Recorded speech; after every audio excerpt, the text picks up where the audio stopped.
It could become really confusing to distinguish one type of a narcissist from the other, to distinguish an overt narcissist from a covert one. Why? Because mainly when we talk about covert narcissism, we try to focus on the victimhood of the said narcissist. However, you all know narcissists act victims and they know how to do it perfectly well. Be it a covert or an overt narcissist, they know how to make it seem like you are the perpetrator. Overt narcissists can also feign innocence. They may have two personalities to carry around, one in the public, and then you get to see this kind, giving, amazing person, one in the private, which is the monster that they are. So how do you differentiate between the two? How do you know you're actually dealing with a covert narcissist? Let's find out in today's episode. Hi, I am Danish, a narcissistic abuse recovery professional. Welcome to my channel. Thank you so much for tuning in. Today, in this episode, we'll talk about 5 red flags you are dealing with a covert victim type vulnerable narcissist. If you're eager to find out what these signs are, please make sure to subscribe before we begin, because your subscription may help in spreading awareness about narcissistic abuse. You may want to stay until the end because number 5 is going to reveal it all. Number 1, a covert narcissist is skilled at turning every situation against you. They know how to actually convince everybody they are the victim of your doings, they are the biggest victim in the situation, and they are being abused. Now, every narcissist has that skill. If an overt narcissist were to make you think and believe you are the crazy one and they are the victim of what you have done to them, they will overtly do it by being arrogant, by manipulating you, gaslighting you, by creating scenes and scenarios that will lead to one outcome, and that is the narcissist washes their hands of responsibility and you get to take the burden of it all. An overt narcissist may use active aggression against you and they may look like a monster, but when dealing with a covert narcissist, none of that happens, because the covert victim vulnerable type of a narcissist could start literally physically beating themselves. I've seen that happening, or start crying, or start revising the history, talking about how everybody has wronged them and how you are doing the same. They will swear on their life, they will swear on their children, they will swear on everybody and everything precious to them to convince you that they never said it or they never did it. When you clearly remember, when you can swear on your life, you know they did it, you know they said it. But in that moment, the narcissist, the covert narcissist, fills you with extreme guilt. That guilt might consume you and you may start thinking, I'm the worst person ever. I do not deserve to live. How can I be so bad? They're so innocent. See, they're crying. The narcissist, the covert type, might also start putting themselves down. Oh, I'm depressed. I have wronged everybody. I don't know what to do with my life. I hope and pray it ends soon. I want to unalive myself, but I just don't have the strength. And then the drinking might start. I mentioned drinking because with covert narcissism, you will see some kind of comorbidity, some kind of addiction related disorder, gambling disorder, alcoholic addiction, or something else. This self-victimizing spiral could fool anybody. I know this is a major red flag because this is what I have experienced all my life with my mother. And she had convinced me she's the biggest victim, the one who had been wronged by everybody, the most amazing mom, the best mom ever. How could she be so wrong? Which is this other image they project, the sweet, loving, caring, concerned mom. No, they can't do this. Come on, how could you even blame them for something that they can't even think of saying or doing? That creates massive cognitive dissonance for us. A covert narcissist would easily convince you that you are the destroyer of the relationship and pretend to be the victim and make it seem like they're the hero as well, the savior. They're saving the relationship. Okay, they'll give you one more chance. An overt narcissist wouldn't do that. For example, you are around this person and they start stonewalling you, giving you silent treatment, and you notice they are passive aggressive towards you. But you can't pinpoint things. Plausible deniability, which is like it can't be proven, so it doesn't exist. That is what they use against you. And because you have been conditioned to save yourself from abuse, naturally you start become anxious, you start preparing for the outfall. Your anxiety will be made the issue. See, this is the problem. This is what you are doing. This is how you destroy a relationship. This is the trauma that you're carrying from your childhood. And I have to put up with this. I don't know what wrong I have done in my past. Well, I don't know what karma is this. Why did I deserve this? That is covert narcissism.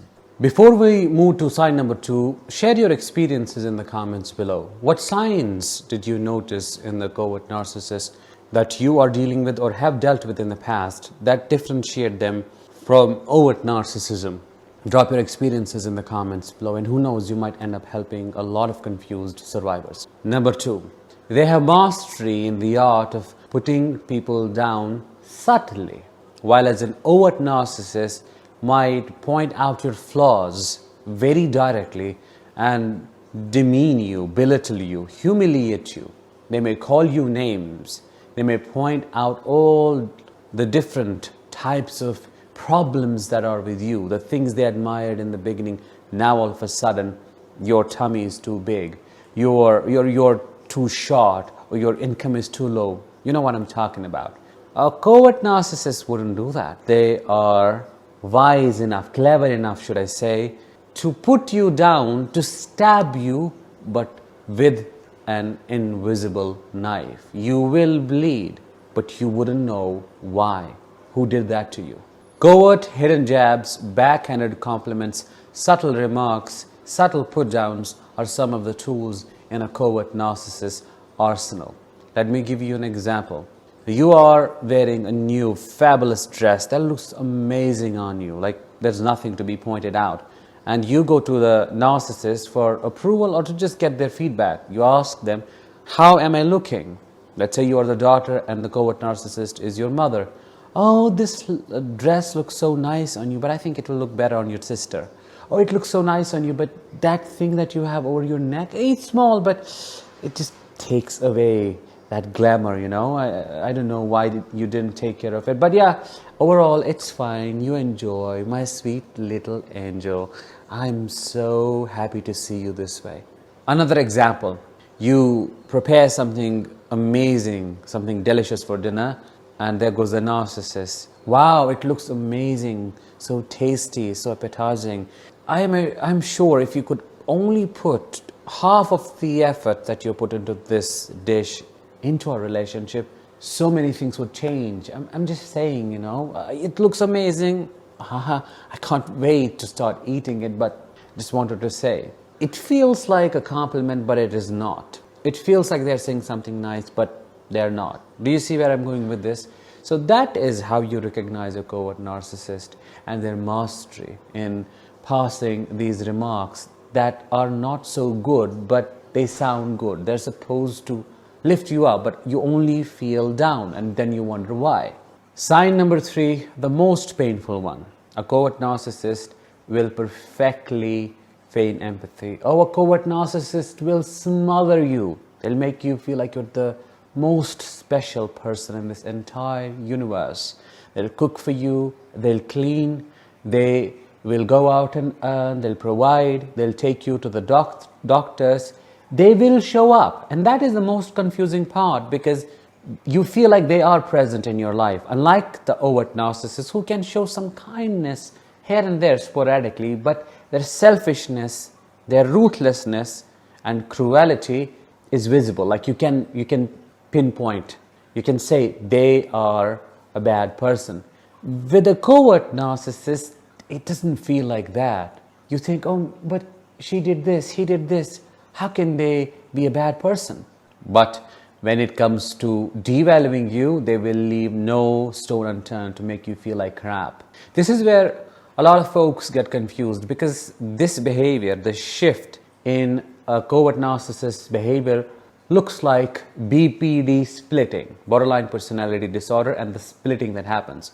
If somebody is borderline, they will idealize you, they'll put you on the pedestal, they would want to mix with you, like deep attachment, love, empathy, they'll care for you. But then if their fear of abandonment gets triggered and they feel like you are doing something bad to them, they'll zone out, black out, no empathy whatsoever, there is no person, they'll become a secondary psychopath. We get to see a similar kind of behavior in a covert narcissist. The main difference between the two being BPD and covert narcissism, that a covert narcissist blackout stage gets triggered by your defiance, or you not doing what they want you to do, or saying no to them. While as with a BPD, that is mostly connected to their fear of abandonment, or they may feel like you're about to drop them like a hot potato. A covert narcissist does all of these things, but back in their head, they keep a list of every single thing they have ever done to you.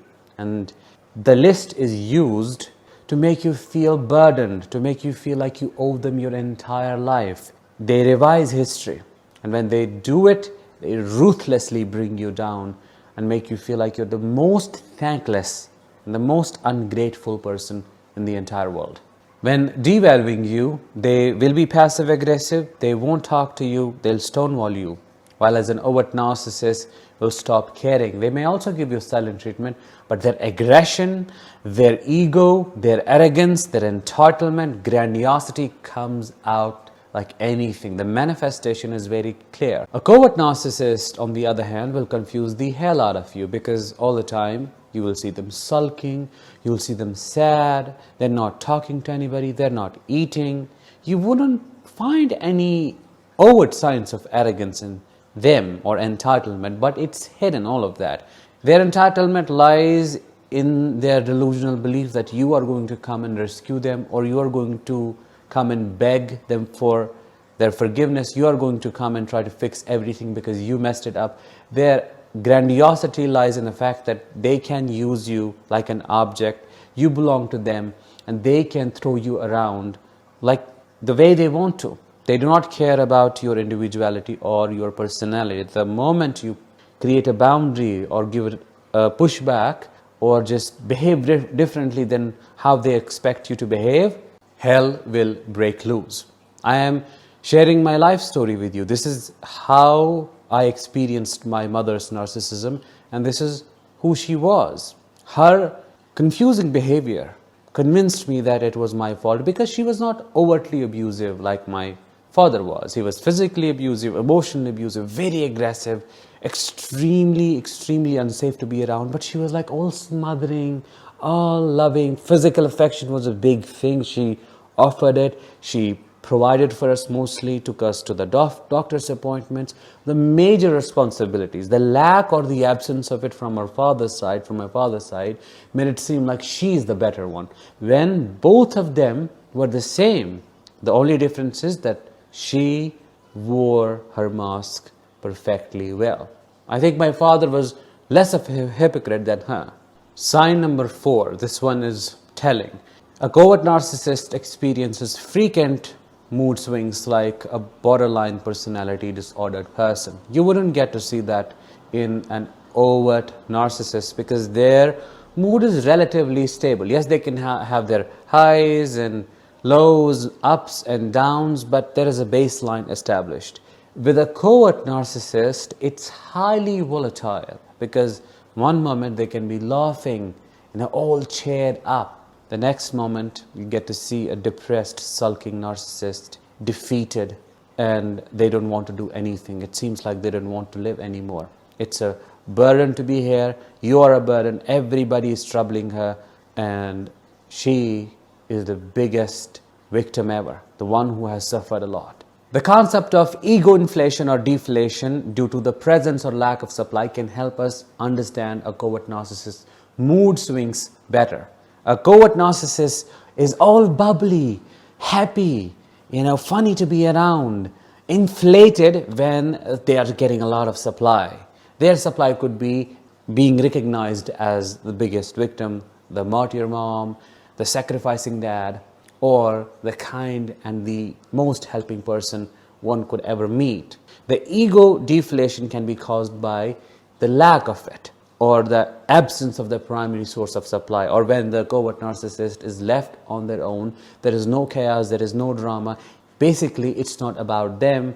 Everybody is busy in their life and nobody is giving them the special attention they think they deserve. While as an overt narcissist will openly demand it through their grandiosity and their entitlement, a covert narcissist will drop hints.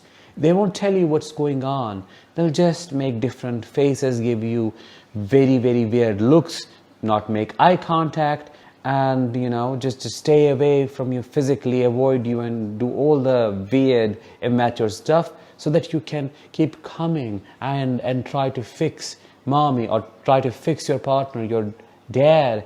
Try to know what's going on. Please tell me. Please tell me. Again, my story. This is what I used to do. That is how I became a people pleaser. That's how I forgot myself, because my entire life was spent in inflating her ego. Sign number 5, the ultimate sign. They like to be a martyr in every situation. In fact, they are one.